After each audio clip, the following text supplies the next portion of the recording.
Dietitians थे हनारन। So basic हमारा ये है कि हमें हेल्दी लाइफस्टाइल के लिए हमें हेल्दी न्यूट्रिशन लेना बहुत ज़रूरी है। हम सबको एक लाइफस्टाइल बहुत हेल्दी चाहिए, बट उसके लिए एक हेल्दी न्यूट्रिशन, एक गुड न्यूट्रिशन हम किस अकॉर्डिंग अपने लाइफ में फॉलो कर सकते हैं। हम प्रॉपर फुल डे मील लेते हैं, breakfast, lunch and dinner, but हमें नहीं पता कि हम ब्रेकफास्ट में कितनी कैलोरीज ले रहे हैं, लंच में कितनी कैलोरीज ले रहे हैं, डिनर में कितनी कैलोरीज ले रहे हैं। कैलोरीज हमारी लाइफ में बहुत इंपॉर्टेंट रखती है, जो हम सबको पता होना चाहिए। बेसिक हमारा हाइट, हमारा वेट, उसके अकॉर्डिंग हम अपनी कैलोरीज को कैलकुलेट कर सकते हैं। सर ने जैसे बताया कि नॉर्मल हम रोटी, सब्जी, दाल, चावल जो डेली हमारे घर में बेसिक बनता है, और हम डेली अपने फैमिलीज़ में हम प्रॉपर यही खाना खा रहे हैं। सालों साल हम यही खाना सुबह से लेकर रात तक यही चल रहा है, बट हमें कैलोरीज नहीं पता। 2 रोटी अगर हम फुल डे में, अगर हम लंच में 2 रोटी खा रहे हैं, उसकी क्या कैलोरीज हैं हमारी लाइफ में।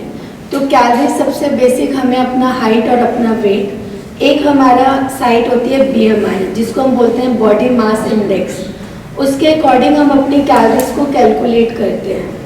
BMI का हमारा फॉर्मूला होता है हाइट अपॉन में वेट इंटू 100।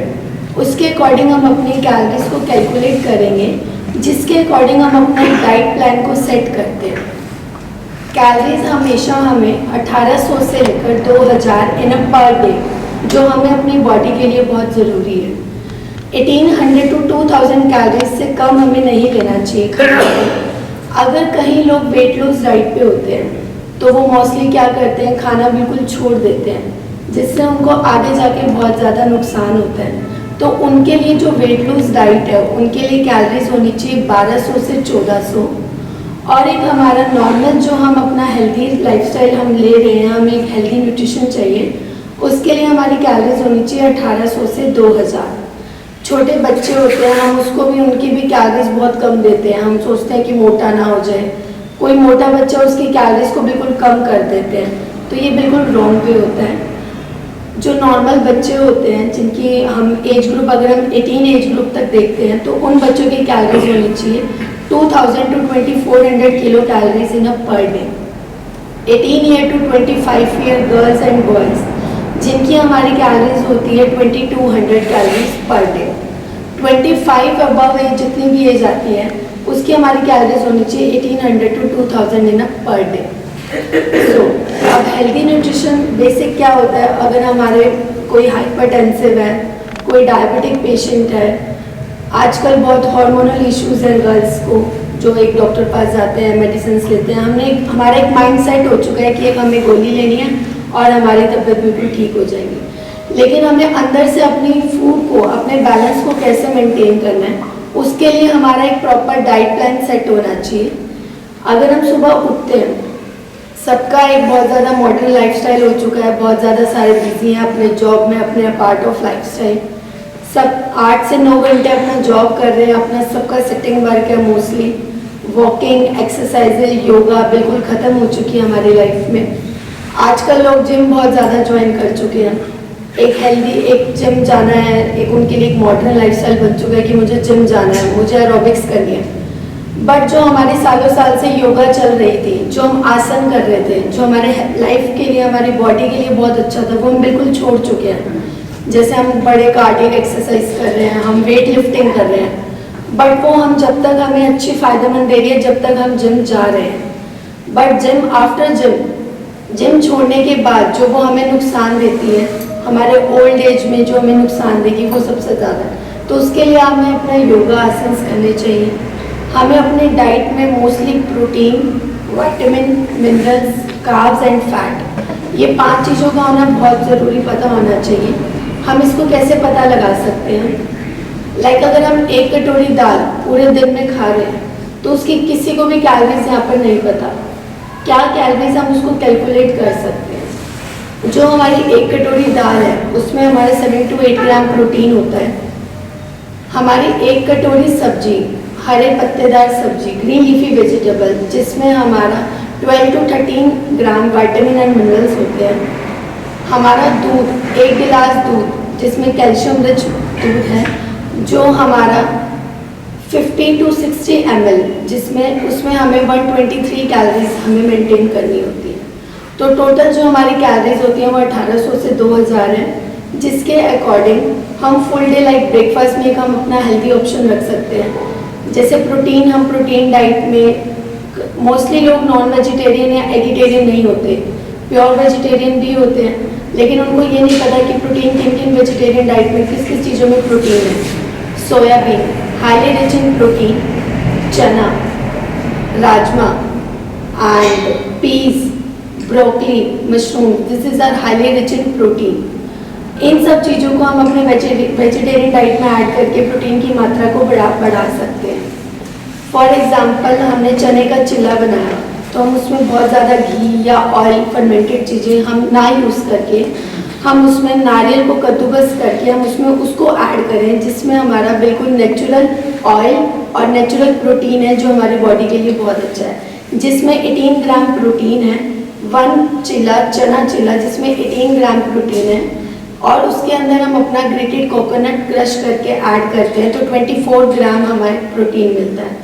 तो ये चीज़ों को हम अपनी लाइफ में ऐड कर सकते हैं, अपनी डाइट में ऐड कर सकते हैं।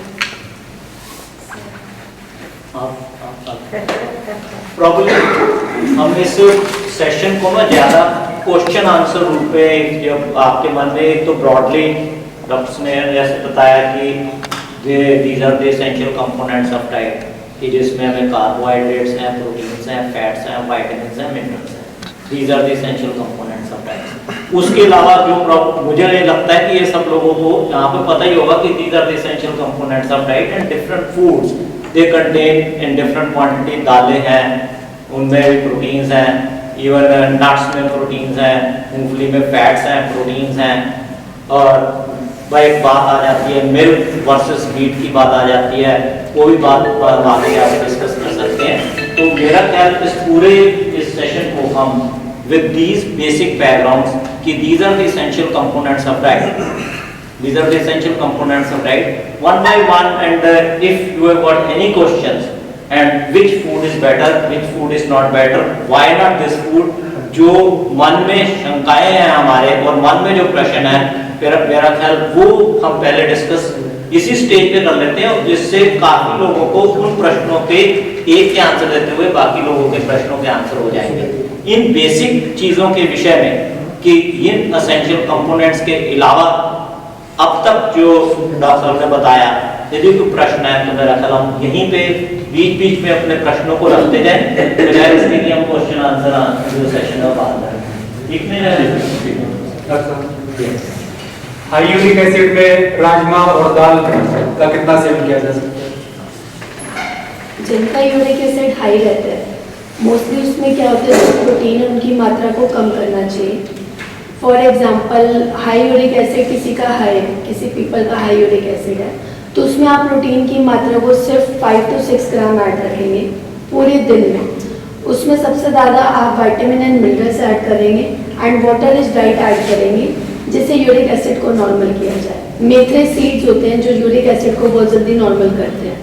आप उसमें 1 गिलास में 1 चम्मच मेथरे सीड्स को ऐड करके आप उसका पानी पी सकते हैं, जो आपके यूरिक एसिड को नॉर्मल रखता है। कौन-कौन से प्रोटीन ले सकते हैं यूरिक एसिड वाले? यूरिक एसिड वाले पनीर, यूरिक एसिड में आप पनीर ले सकते हैं। आप पल्सेस नहीं ले सकते बिकॉज वो एक एसिड ट्रांसफॉर्मेशन है जो आपको एसिडिटी कर सकता है, तो उसमें आप यूरिक एसिड में पनीर को ले सकते हो, आप उसमें सोयाबीन ऐड कर सकते हैं, बट उसमें अगर आप राजमा या फिर चना या फिर स्प्राउट्स ऐड करते हैं तो वो एक एसिड करेगा आपको, जो आपके सेहत के लिए अच्छा नहीं है। यूरिक एसिड के विषय में मैं उसी को आगे करते हुए या उसी को ऐड करते हुए मैं बताना चाहूँगा, यूरिक एसिड के मरीजों के लिए सबसे इम्पोर्टेंट चीज again, it's not only uric acid as such which is dangerous. Women में, फीमेल्स में यूरिक एसिड उतना डेंजरस नहीं होता जितना मेल्स में होता है। Secondly, it represents the overall metabolic process of the body, except few conditions जहाँ पे बंदे को uric acid particularly exclusively uric acid metabolism जो बॉडी को डील कर रही है यूरिक एसिड को, वो प्रॉब्लम है। उसके अलावा जो यूरिक एसिड जो जनरल पॉपुलेशन में ज्यादा बढ़ा हुआ है, उसका एक मेजर रीजन जो है वो obesity and lack of exercise है। That is an important reason. और जहाँ तक सवाल है डाइट का, डॉक्टर साहब ने बताया कि हमने प्रोटीन को रिस्ट्रिक्ट करना है और प्रोटीन वो लेने हैं जिनकी बायोलॉजिकल वैल्यू ज़्यादा होती है। बायोलॉजिकल वैल्यू ज़्यादा का मतलब ये होता है कि वो प्रोटीन्स जिनसे हमारे एसेंशियल अमाइनो एसिड्स, हमारे शरीर के अंदर 20 एसेंशियल अमाइनो एसिड है, ताकि वो सारे के सारे हमें पर्याप्त रूप में मिले। क्यों बिना प्रोटीन्स के तो बॉडी नहीं चलेगी। It is basically uric acid is a nucleic acid product. Nucleic acid जो होगा हमें इन पर्टिकुलर, एक तो अल्कोहल जो है वो इसकी प्रेसिपिटेशन एसिड की बात की जिस तरह डॉक्टर ने, अल्कोहल बिल्कुल नहीं लेनी। That's one thing. Most important thing, other than going into this diet and this diet, most important thing is and red meat. These are the two things which a textbook says. Apart from the dietitians, they will say according to their choice, this thing कि diet part में ये चीजें important है। लेकिन जब हम उस पूरे के पूरे स्पेक्ट्रम को देखें, purpose is diet is one part of it, and पूरे के पूरे स्पेक्ट्रम को देखें। कोई बंदा दाल और उसके विषय में तो बहुत पर्टिकुलर है, but he is taking alcohol daily, he is taking beer daily, that will not help the person. And even with the help of medicine, even with the help of medicine, if you lower down your uric acid level, that will not get translated in terms of real benefit to the health of the person, real longevity to the person, because the whole metabolism is disturbed. आजकल हमें जो uric acid के patient जो हम पहले देखते थे आज से 20 साल पहले, आजकल because of lack of exercise and obesity and wrong I say dietary pattern, उसकी वजह से uric acid even in younger people I am finding that people are having uric acid. Uric acid जितने लोगों को होता है सिम्प्टोमेटिक जो gout है वो उसमें से बहुत कम लोगों को होता है।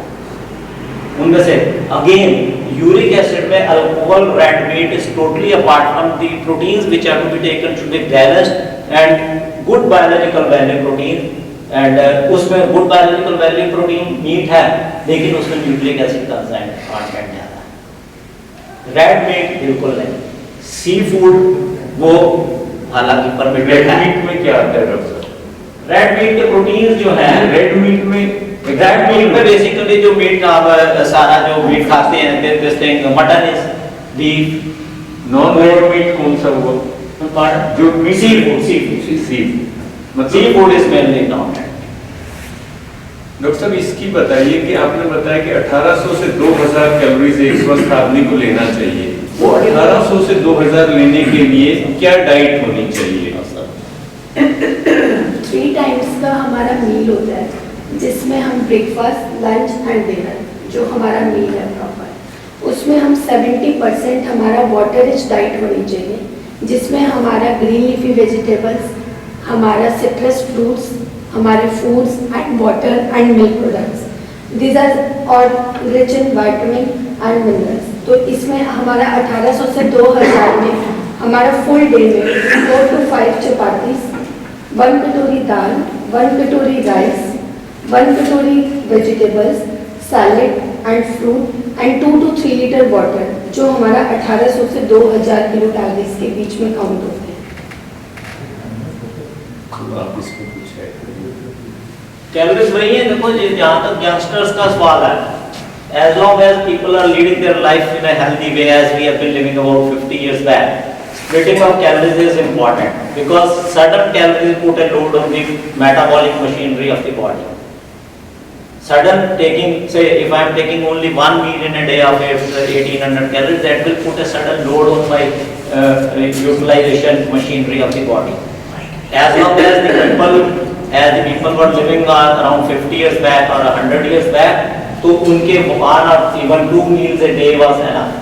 Presently, for persons of elderly people, those who are not doing their regular exercise, or the old people, their utilizing machinery is not so strong. The recommended is 3 major meals and 2 or 3 minor meals. About 2/3 of our meals should be 3 major meals and 1/3 should be in our smaller meals. Here the small and frequent diets. Am I right? And that's the basic principle. Calories जो हैं, उसमें calories का एक बड़ा simple सा formula जो है, वो बाकी आप सब लोग अपनी कैलोरीज जो है, कैलोरी का देयर लिटरेचर इज अवेलेबल आजकल व्हाट आप देखिए गूगल पे देखो कि इस चीज़ में कितनी कैलोरी है, कितना प्रोटीन कंटेंट है और कितने मिनरल्स हैं, कितने विटामिन्स हैं, and what is the composition of that, all of you can get it. 4 kilo calories पर ग्राम, 4 किलो कैलोरीज पर ग्राम is the calorie production because by carbohydrates, almost 4 by proteins, and I'll say 8 to 9 kilocalories by per gram by fat। Fats में से 1 ग्राम जब body के अंदर burn होगा तो उसमें से 9 किलो कैलोरीज, 8 से 9 किलो कैलोरीज मिलेगी, प्रोटीन्स और कार्बोहाइड्रेट्स में से 4 किलो कैलोरीज मिलेगी। तो टोटल कंपोजिशन ऑफ डाइट जो है वो इस तरह से होगा।